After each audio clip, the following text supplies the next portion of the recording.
I'd be remiss certainly if I didn't mention that, particularly in light of the recently passed legislation here in West Virginia dealing with horizontal drilling. The Marcellus Shale is not something that's unique to West Virginia. You can see that on your map. You're well aware of that. And as much as we would like to be territorial and proclaim Doddridge County to be the center of the universe, it's not. The Marcellus Shale extends beyond Doddridge County. It extends beyond the state line into Pennsylvania and New York and across the river into Ohio. And guess what? Those states have their own laws and regulations and fees and requirements that are imposed on companies that want to operate in those states. And so some time ago, the folks in West Virginia realized that we needed to get our regulatory house in order if we were going to have a somewhat level playing field between West Virginia and Pennsylvania and the other states with regards to the development of the Marcellus Shale. And so with that in mind, the folks in Charleston at the legislature set out to give us some legislation, to give us some regulatory certainty so that folks who want to develop the Marcellus Shale know what their costs are in West Virginia versus Pennsylvania and Ohio.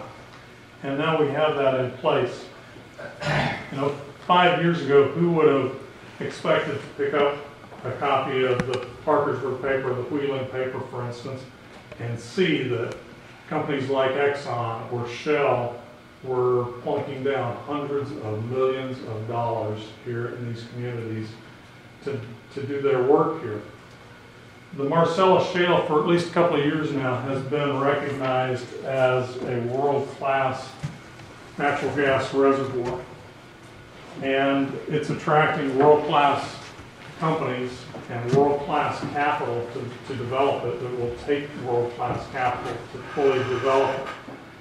And so for those companies to come here, they needed to know what the ground rules were, and there needed to be regulatory certainty. They needed to know that if they dropped $500 million in an area to do some sort of development there, that they would actually be able to see the fruits of that, to be able to see the product produced and get into the ethane cracker, for instance, in the case of Shell and their $5 billion ethane cracker.